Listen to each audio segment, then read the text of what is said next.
Fresh killer. What up, tribe? I know that you have heard about the conflict that is raging in Sudan right now. Well, actually, at this moment, there is a ceasefire. We're going to get into that just a little bit later. But here we have a Sudanese national, a person that is also a member of the Aqua Black tribe. This person, his name is Babakar Suleiman, and he spent the first 3 years of his life in the Sudan. Then he came to the States. Then he went back to the Sudan for high school in a town called Kafori.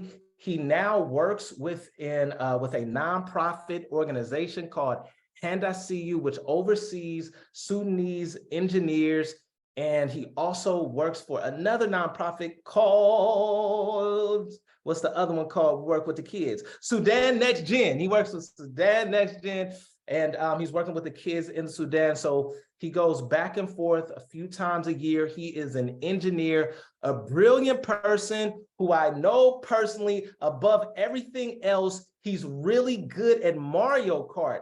Ladies and gentlemen,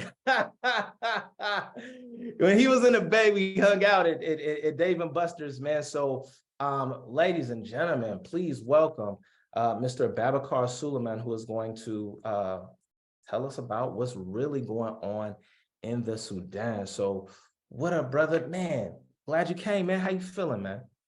Yeah, man, I appreciate the intro, and Roger, I appreciate being part of the Aqua Black tribe. Definitely holds a good place in my heart, and I enjoyed hanging out, and I enjoyed meeting all these people and networking and learning.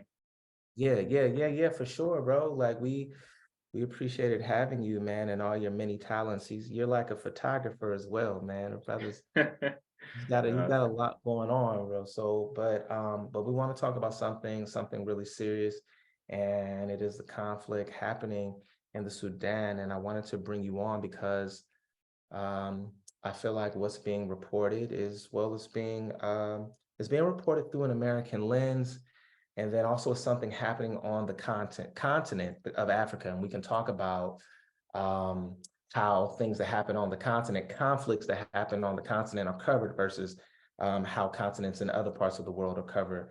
But first, I just want to ask you, man, if you can just, here's what I know. I know that there are two generals and they're feuding in the Sudan. That's all I know. What else was going on?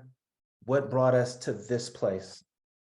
Yeah, that's a good start. That's what I call it right now. People have been calling it a civil war. I call it the two generals war, because the stakes that are involved are the stakes of these two generals and what they look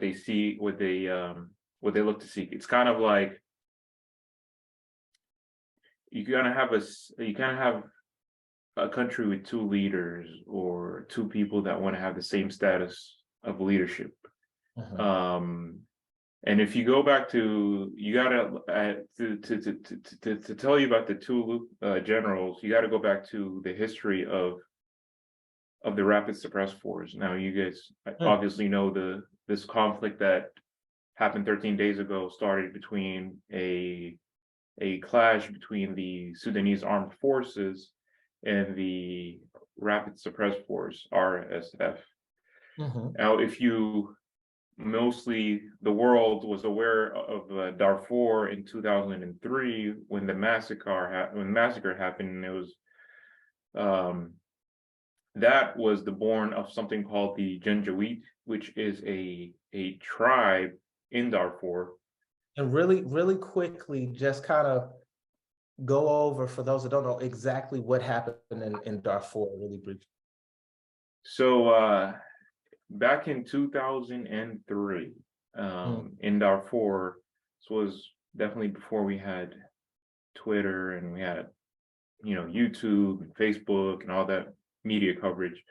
There was a massacre in Darfur where even till this day people still suffer from it. People they evacuated Darfur, and it was called the massacre, and I think there was more than 20,000 plus. I'm not sure about the number.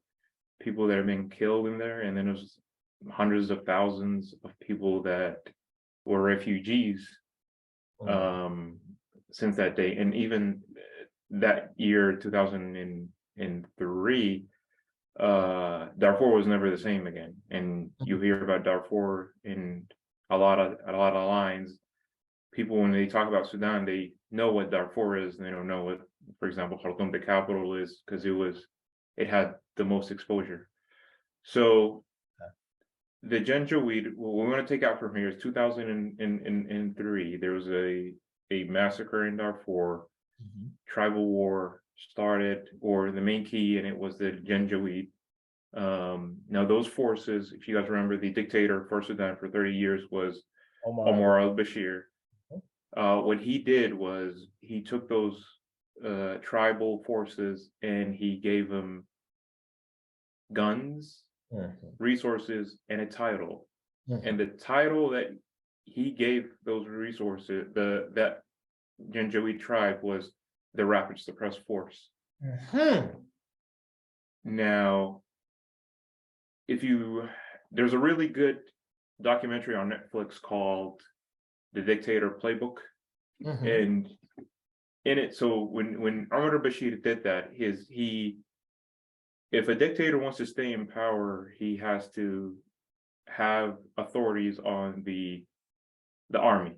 Now, he tried to put as many, we call them the Kizan in Sudan. That's what we call the part of the Islamists. That was his group. He was trying to manipulate the army so it could be under his control, so he can stay in power as long as he can. But as a backup, what he wanted to do is start a paramilitary and make it strong enough to rival the army, in case the army decided to overthrow him. Exactly, like you said, Roger, if they decide to overthrow him, he would have another paramilitary that is equal in power. That's his card right there. That's, can't overthrow me. There's another paramilitary that is under my control. Now, in 2003, there's another person you all might heard of the news called Hemeti. Hemeti is the leader of the Rapid Suppressed Force. That was his introduction to the scene. Omar al-Bashir brought Hemeti, put him on charge of the Rapid Suppressed Force, thinking that he was going to be his guy whenever he needed him. Now, fast forward, it's 2019. We are in the heat of the Sudanese revolution. And what happened on April 11th, 2019 was Hemeti turned on al-Bashir, and he overthrew, with the help of the rebels and some people in the army, the Sudanese army. They overthrew Omar al-Bashir, and then after that came another guy you guys might have heard of the news, General al-Burhan. So after the overthrow of the dictatorship of Omar al-Bashir that lasted 30 years and could have lasted more, now we move into I call it the second phase of Sudan. So now you have a transitional government that consists of kind of a dual government between military personnel and civilians. So in 2019, we had a prime minister, his name is Hamdouk, and we had something called the I'm going to say this wrong. I don't know the term in English. It was like a council, the sovereign council, which had Hemeti as the second in command, Burhan as the first in command. And then Hamdouk, which is a civilian, he was the prime minister. Now, in 2019, this was a chance for the United States of America, because this was a country that was a dictatorship for so long. Now it's a chance for the United States of America to show that they really care about democracy and freedom, and they really want to see this country prosper. So that's when the United States came and it supported.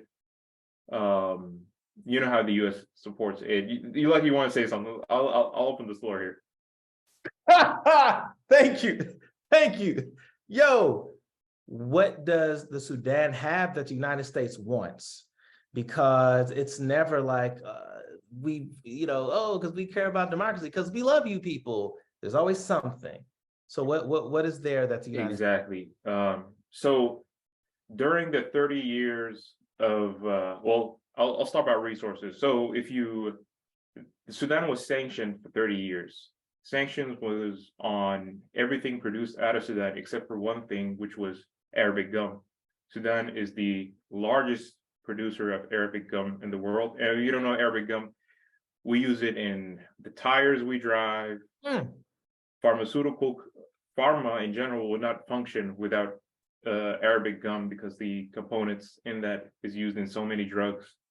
Arabic gum. Arabic gum. We use it in tires around the world. Tires around the world. Adidas, Really? Nike. You saying Nike? They use it for the sole of the shoes. Wowzers. Exactly. And 80% of the world reservoir is in Sudan. Okay. There we go. All right. Aside from that, you have Sudan is, I don't quote me on these numbers, has large reservoirs of gold. Okay. Some reservoirs of oil. And not yet mined, but also you have uranium in mountains in Sudan too. Okay. And also you have cobalt, you have steel. So there's a lot of minerals in there.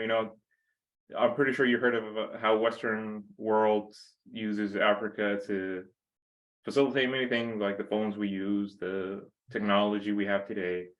Africa is rich on that, and Sudan, for these 30 years, sanctioned by the Western world, it was, I want to say, abused by China, because if you can't deal with the international bank, the only country that would give you money, that has money, is China. And that's how China is like the big bully in Africa. I think they invest over $200 million or $1 billion actually a year in Africa. Oh, I was just in Ghana. I saw it up close and personal. Yes. Yep. So this was so fast forward, like I said, the U.S. had interest in Sudan because this is their chance to actually bring a government that could work with the United States. Yeah, and then you have also Russia was heavily influenced in Sudan. Pretty much especially in the armed forces, there was a lot of agreements. Sudan it has the Red Sea is right opening on the western part of Sudan. So in 2017, al-Bashir agreed for a Russian military base on that little coast of the Red Sea, and that didn't settle well with the United States because it's a critical area to have a Russian military base in. So that's something also in the United States' interest. Maybe they can help Sudan. They can overturn that, or even better, make their own military base where the Russians were going to have that. So that's also brings to my, Sudan is bordered by 8 different countries. You have Libya, you have Egypt, Ethiopia, Eritrea, Congo, Central Africa, Chad. So Sudan is, well, up until 2005 was the largest country in Africa. Now it is the 3rd largest country in Africa. Population is about 40 to 50 million people living in Sudan. 8 million of them live in Khartoum, where the war is happening right now. So like I said, back to my point, the war of the two generals. Mhm. So moving on, 2019, we had a civilian government. We were like in Sudan, like when I go to Sudan, if I have an iPhone right now. If I go to Sudan, this iPhone means nothing because of sanctions, United States sanctions. We didn't have access to Google. There was no thing called like Apple Music, Ah, Apple Store, Google Store. It was just all these different kind of sanctions. so there were Um, sanctions because the government of Omar al-Bashir was overthrown. Is that why there was? this was before the government was Oh, overthrown. so this is when because of Omar al-Bashir, that's why the United States was sanctioning them. Yeah, exactly. Yep, we had Okay, sanctions on technology, sanctions on everything. Yeah, okay. and the reason I say that, oh, go ahead. No, of these two warring factions, is one supported by the United States? This is where it gets interesting. I can't tell which one. I Mm, can't tell if the United States is supporting one or if the United States is hanging back, waiting to pick which one to choose. right, Um, right. and this is, I'm not a political analyst, but this is my read of the situation. Mhm, So if you think about it, um, let's say now the wars, the two general wars mhm, in Egypt, uh, they have a dictator right now, Abdel Fattah al-Sisi. mhm, Um, he's a he was just like Burhan, pretty much. He was a man of the army, and people in the armed forces hate the militias, paramilitary military. Um, so I would say the international community did spark this in a way because they said no country should have two armies, mm, right? mhm. And there was an agreement that was supposed to be signed April 28th, which is tomorrow pretty much, that was gonna unify both of these armies into one. Mhm. Now the disagreement was Burhan said in 2 years we're gonna combine the rapid suppress force into the Sudanese army and we're gonna have one army. Okay. That would leave Hemeti with no power and Mm, probably a lower title. okay. Okay. Okay. Now, Hemeti said, we're going to combine the armies, but I need 10 years to do that. So Mm, you kind of understand why okay. would you need 10 years to combine the army, right? Mhm, And Hemeti, the rapid suppress force, he was, even in Russia, when Russia was getting sanctioned, you hear about Russia buying a lot of gold, right? mhm, Or Russia's gold reservoirs booming or increasing. Hemeti was providing Russia with the gold. Like they would mine them, there would be planes flying from Sudan all the way to Russia or to UAE. So he was supplying them with gold, and they were supplying him with whatever is necessary for him to stay in power, okay. keep his position, right? So Mhm. that's the Russian involvement in this. So to answer your question, maybe yes, the U.S. was supporting the Sudanese armed forces because of Russia was supporting the rapid suppress forces.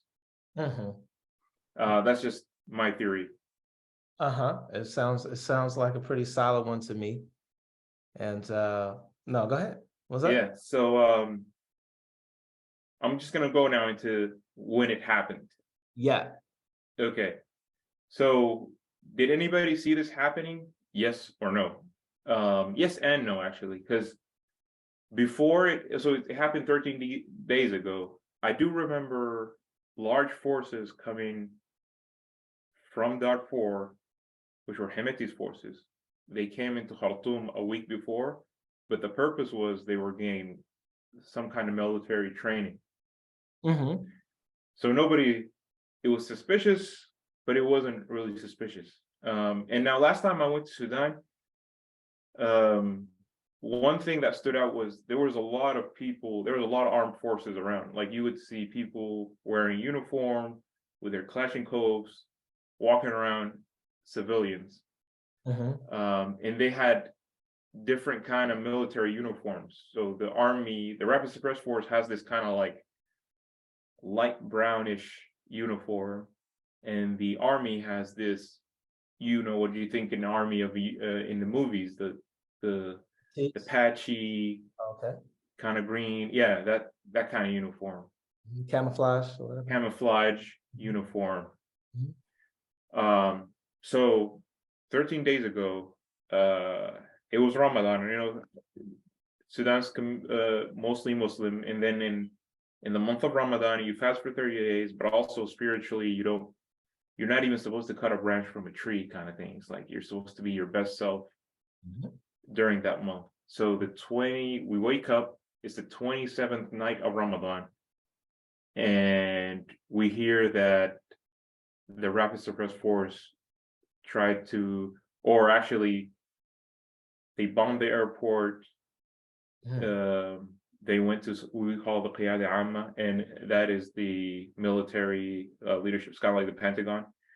And all these facilities, if you really think about Khartoum, they're all in the middle of Khartoum, and around them are houses, civilians. Mhm. So we hear about that, and then it just turned out to like an all-out war.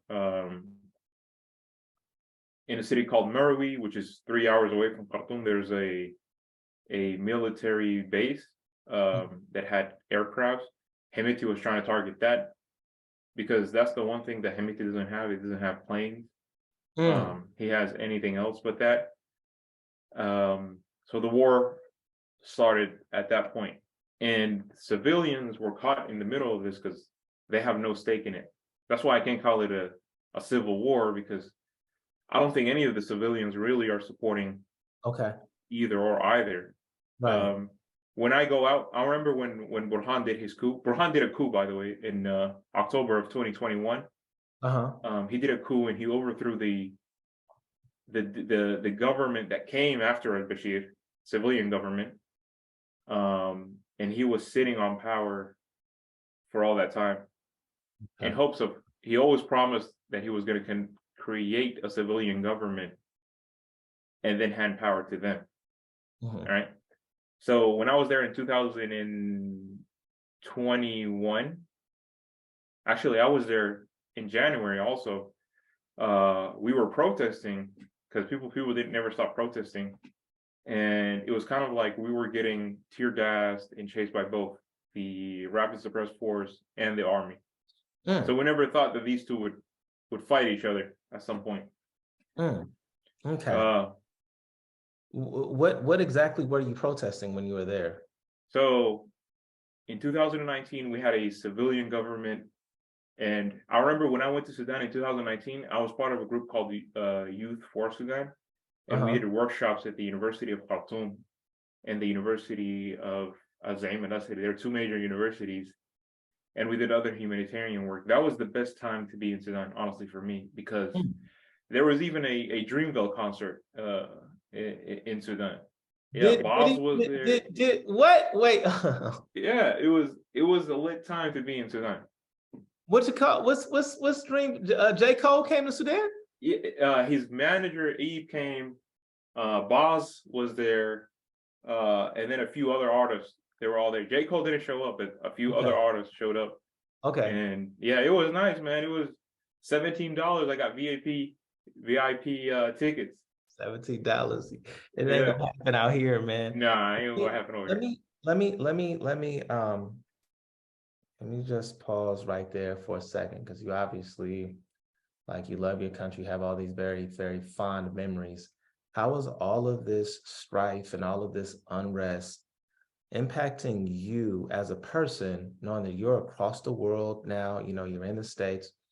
Like, how does this impact you on a daily? How does it affect your soul? How are you holding up around all this? Yeah, it's man, it's like when I heard about this. Thank God it happened on a Saturday because I Mhm. didn't have work. Mhm. I had to go to work or something like that.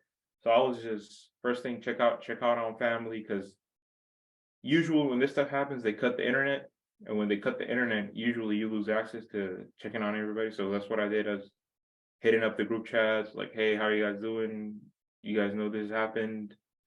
Um, you kind of hurt. You kind of wish you were there. Like I remember when my friends go and protest and there was gunfire and stuff like that. When I went to protest in Sudan, we got shot at. It was tear Hmm. gas. Yeah, Okay.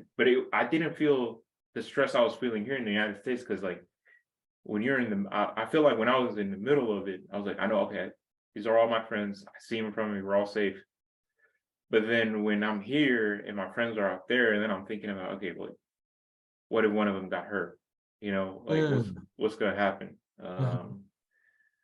So it definitely is. I think there's almost like 40,000 or 100,000 Sudanese American in the United States. Mhm. And we all like one thing that helped us during this revolution is like we kind of like connected in a way. Like I know Sudanese in California, San Francisco, or Atlanta, or DC, or even Iowa. So we kind of try to work together, have these conversations, hop on Zoom calls, just talk about Sudan or talk about like, hey, how's everybody doing? How's your Mhm. mental health? Stuff like Mhm. that. Yeah. But yeah, it definitely does, man. It's like you not being in Oakland and then something happens in Oakland and now you got to check up on everybody or like you're just watching the news and you know have been watching the news sometimes it's just Mhm. they over exaggerate things or it's just constant negative news all Right. the time. Right. And how are people on the ground there? I was reading reports about, it was very difficult for US citizens to get out, and people were hijacking people on the way to the airport, and people were charging thousands of dollars to get people through the airport, etc.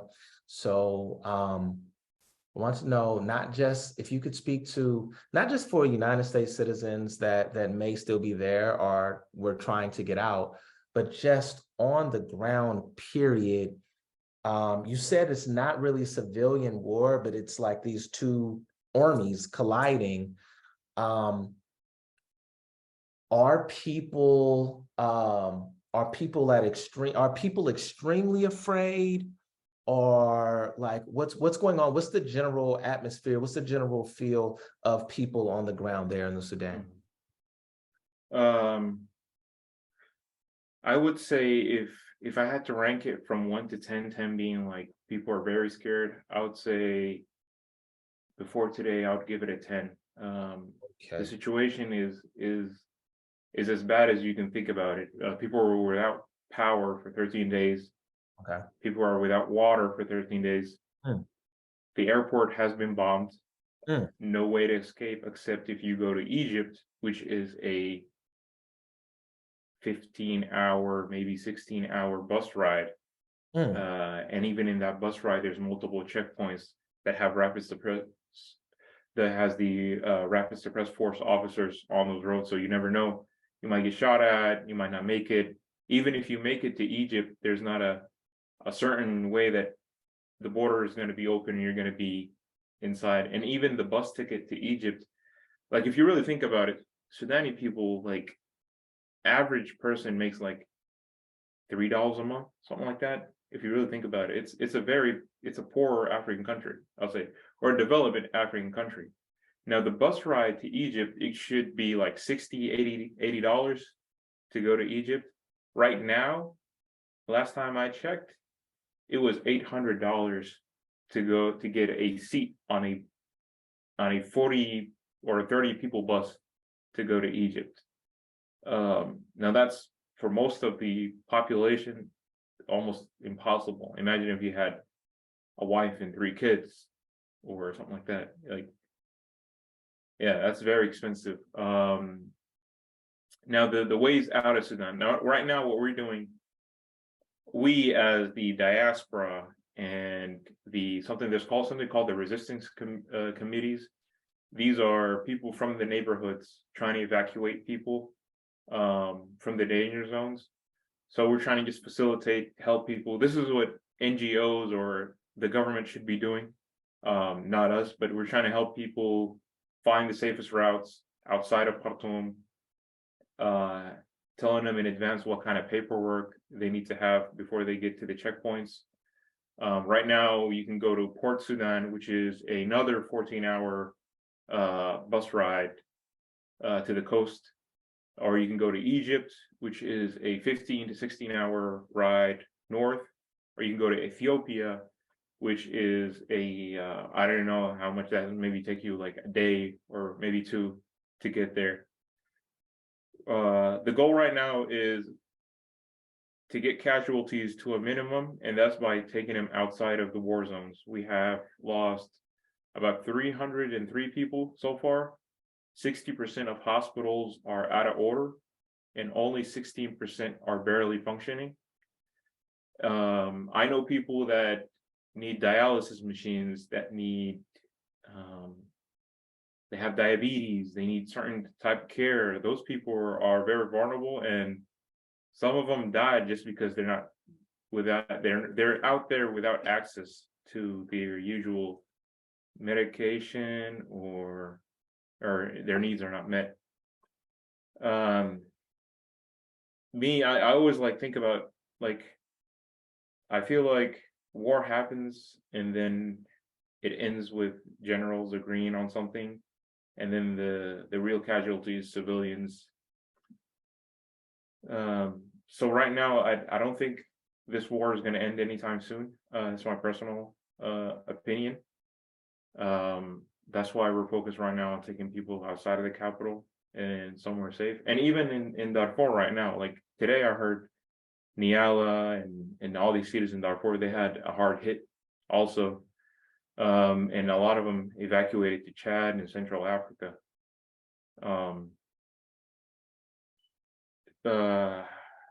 What else did you ask me about, Roger? So, wow, man, that's Yeah, let me add this one point. So I grew up in Sudan in a place called Kafuri, and our block is called Block 6. And in the middle of, or in the back of the block, there's a military training center for the Rapid Suppress Force. mhm. I used to walk to the bus to go to school, and I walked by it every single morning, 7 days a week. And then right now, like my whole neighborhood is completely evacuated because the Rapid Suppress Force is shielding themselves inside that base, and they're using civilians as shields. So pretty much, like, if there's an airstrike, you might catch the base, but you're going to catch other people's homes and stuff like that. So Wow. yeah, that's one thing. Like I just read the group chat, and they're like, everybody left. It's a ghost town pretty much right now. These are people that I went to school with, hung out with, same way we hang out, crack jokes, have usual conversations. So it's really something. And even like the little kids, like I have my cousins, they went to the outskirts of Khartoum, and it Mhm. started raining and thundering, and the kids ran inside, and they're like, "Why are you running inside?" It's like, "I think there's a plane on like bombing." And they're Oh, like, "No, it's just rain and thunder." So I was thinking about, like, okay, these kids are experiencing this right now. Like, what kind of trauma is going to build up for these kids? What kind of life they're gonna have? And it's a really sad story. yeah, it is sad, man, and I appreciate you sitting down and sharing with the tribe. There is a ceasefire going on right now, but I also heard you say that you don't see this war ending anytime soon. So you look at this ceasefire, I guess, as it's just a pause. It's just a pause, and ultimately it's going to rage on at some point. Is that how you feel? Yeah, Roger, your ceasefire is just an opportunity to load up, Mm, gear up, and they're gonna they're gonna go at it again. And here's my thing: like it's a war between two generals. Each one of them wants something, right? Mhm. It's not gonna end until either one of them surrenders, which I don't think is gonna happen, or they both agree on a middle ground that they can stand on. Um, it's the sad thing about Africa in general, because it's just Sudan got its independence in 1965. Yeah. But then after that, it was just coup after coup. We're at coup number 17 right now. Mm. So it's just like you rule with the power of the gun. And that's why, like, remember that one time we went to the, I think we went to the African American Museum, or we went to the museum in Oakland. Yes, we did. Mhm. Yeah, and I really liked the section that had the Black Panther stuff and the civil rights and stuff like that. Because I feel like I relate to that when I was in Sudan. I was protesting. I was like, okay, like we were protesting against like a system that's been there for a long, long time, and it's kind of like I want better for my people. You know, I want a civilian government. I want my people to access education. It doesn't have. I don't care what kind of government it is. I wanted a civilian government. I wanted like the army to be under a civilian government, to know that it's not okay to issue a coup or to use gun to push your political views or anything like that, or to put people in harm's way. Yeah. Um, yeah, so uh, I can't say I'm optimistic about Sudan, but I think this generation learned a lot. Also, Sudan is like, if you were to think about it, 60 to 75% of the population is below 30 actually. Mm. So it's a very young country, and we've been exposed. We've been exposed to how other countries are prospering. I use an example. I always use this example as Rwanda, for example. Mhm. There's been a lot of development, a lot of peace. They went through a giant genocide in 1994. Mhm. People by I think millions died, but they went through it. That's something I want Sudan to go through, not to go through the development. Like, let's move on. Let's see what else we can do. Um, so So you're saying you want you want to see the bounce back that Rwanda has experienced? Is that? I want to see the bounce back that Rwanda has experienced it, and I think Rwandians reached the point where they realize that I don't want to call it rock bottom. I just want to call it like a learning point. Like, let's Yeah. try something different. And Mhm.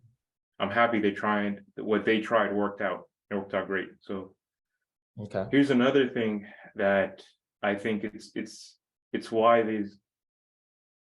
If you really think about Africa, I was in the African Leadership Summit in Washington D.C. in November. It was Mhm. 54 African leaders that Mhm. were invited. And if you look at the time they've been in leadership, on average, I think you can be like 20 years. Like, it's a career for them, being a dictator.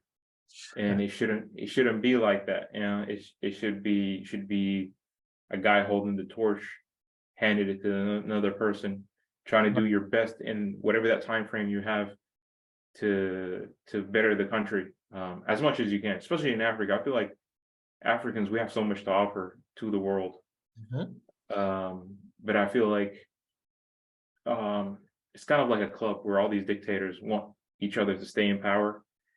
Because if Sudan has a civilian government, if Sudan's civilian government is a successful one, if the people of Sudan are living in prosperity, they're successful, um, they're innovative, what about the 8 neighboring countries to Sudan?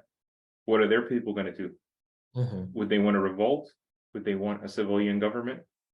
So that's something I learned when I went to the African Leadership Conference. I was like, okay, Sudan is a piece in this puzzle. Like, we gotta as a Sudanese, I got to make sure that my brothers in Chad or in Central Africa or Congo, our brothers and sisters in South Sudan, my brothers and sisters in Libya and Egypt, all these neighboring countries, like we got to help each other out in a way that raise awareness Mm-hmm. and I don't know, not topple these dictators, but make people aware that there's another route. Like you don't need to be scared of somebody with the because this guy's got the army and has support of gun power and stuff like that. Like there's other ways to prosper in Africa. Yes, sir. Yes, sir. Well, let me ask you this, man. I only have a few more questions, and so United States poured over $100 billion in Ukraine after the conflict that they had, and I'm wondering what is the ideal solution? I mean, if you could speak a little bit to the difference in response to the conflict in the Sudan versus the one that happened in Ukraine that the United States has been heavily involved in. And so if you could speak to that difference, and also, like, do you want the United States or the West to be involved to that capacity? Because nothing is free. And we spoke about the United States, if they invest, then they want something back.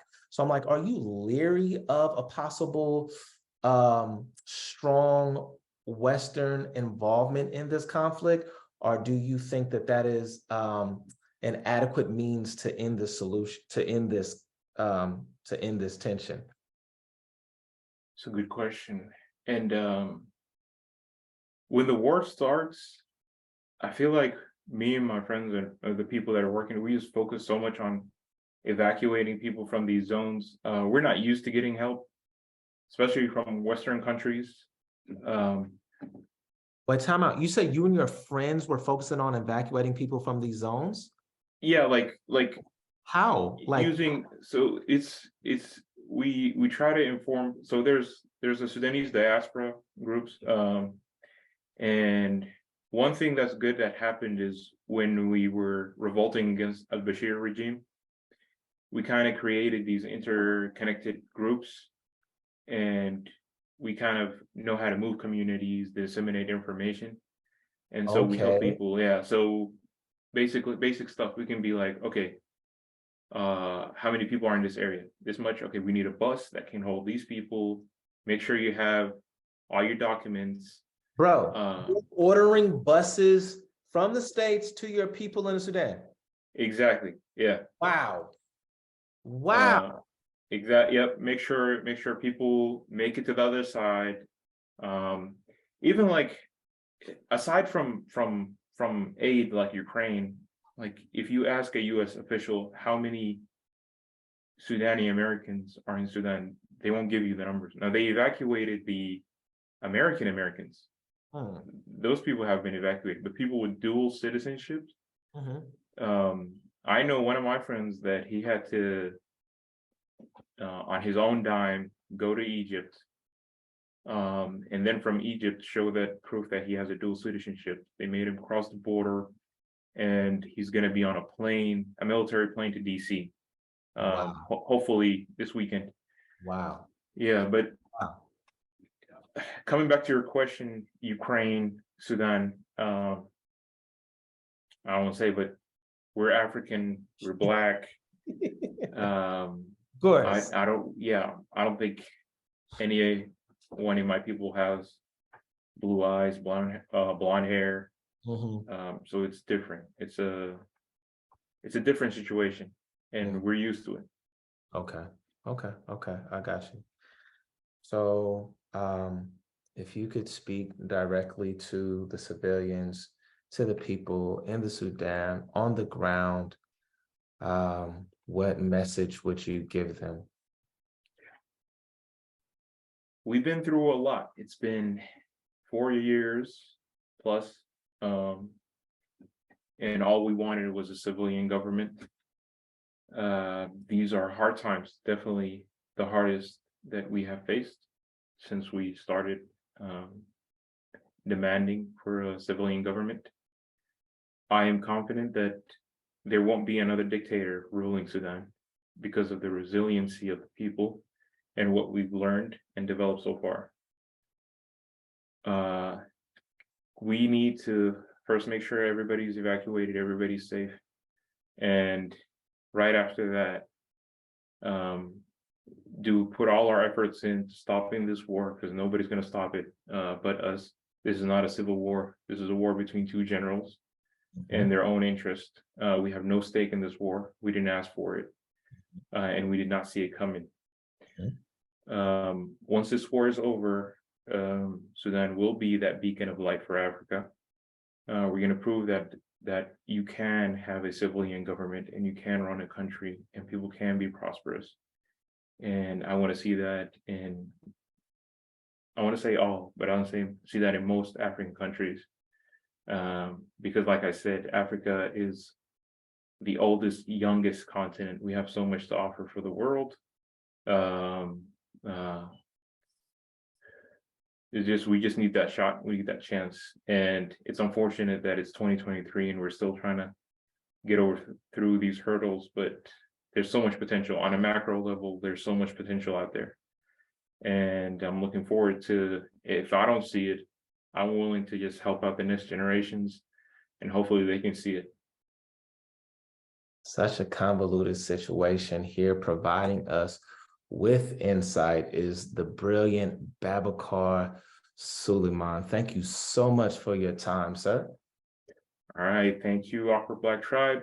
It's always a pleasure. Reach out to me. If you want to help Sudan, Roger, I'll send you some links and information. Tell the people, do you know anything up top they can do to help? Yep, there's organizations called SAPA. You can donate to that. Sudan Next Gen, you can donate to that. Spread the word out. There's a few accounts. If you just hashtag Sudan or hashtag keep eyes on Sudan,